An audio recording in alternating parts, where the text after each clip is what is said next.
Il est urgent, me semble-t-il, et je remercie Damien Conaré d'avoir mis l'accent là-dessus, mais c'est un combat que j'ai tenté de conduire modestement comme rapporteur spécial pendant au cours des années récentes.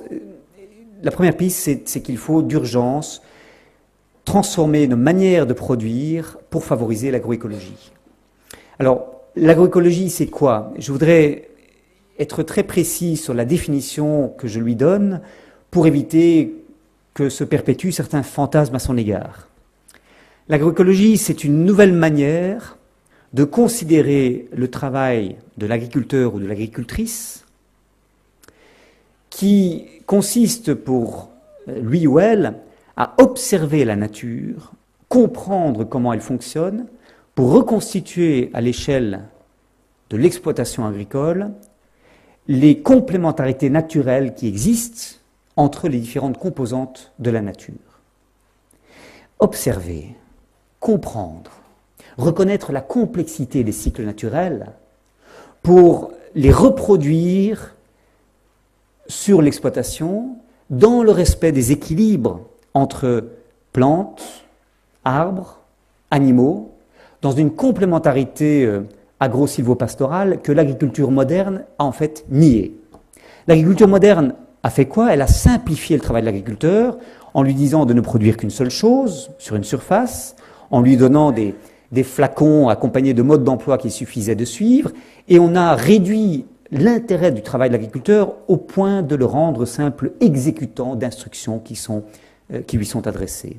L'agroécologie, au contraire, reconnaît que la nature est un être complexe, que différents éléments sont mutuellement dépendants les uns des autres, et au lieu d'une approche linéaire où on a des intrants qu'on injecte dans la production, une production que l'on écoule sur les marchés, le reste c'est des déchets dont on essaie de se débarrasser, l'agroécologie a une approche cyclique. On essaie de produire ses propres intrants, de recycler ces déchets pour refertiliser les sols, et c'est donc comprendre comment la nature marche qui est la clé de la démarche agroécologique.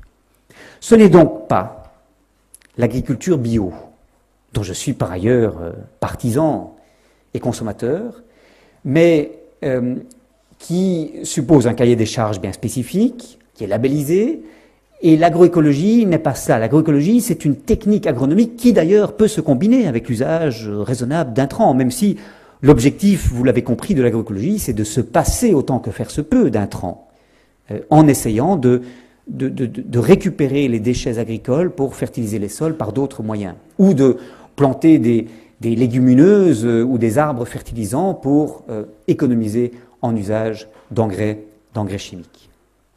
L'agriculture agroécologique, ce n'est pas l'agriculture bio par conséquent, ce n'est pas non plus l'agriculture traditionnelle ou des grands-parents. C'est une agriculture de pointe, c'est celle qui convient au XXIe siècle, où on se rend compte qu'il faut penser la plante dans son écosystème, qu'il faut réduire la pression que nous exerçons sur les ressources dont nous dépendons, et où, par conséquent, l'on ne veut pas ramener l'agriculture à la semence ou à la tige. C'est dans l'ensemble de l'écosystème que l'on veut replacer le travail de l'agriculteur. Alors, quels sont les avantages de l'agroécologie?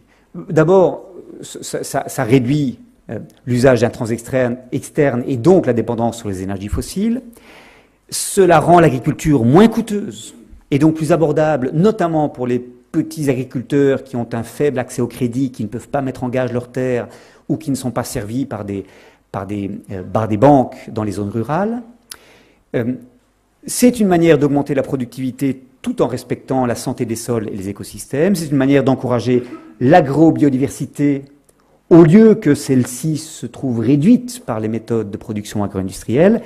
Et c'est une manière d'encourager la diversité dans l'agriculture, diversité qui est source de résilience par rapport aux chocs, aussi bien climatiques qu'économiques, ou que créés par des insectes ravageurs, par exemple. Lorsqu'on diversifie sa production, lorsqu'on a sur une même parcelle différentes productions qui coexistent, on est beaucoup moins vulnérable à certains chocs qui pourraient affecter l'ensemble de la production.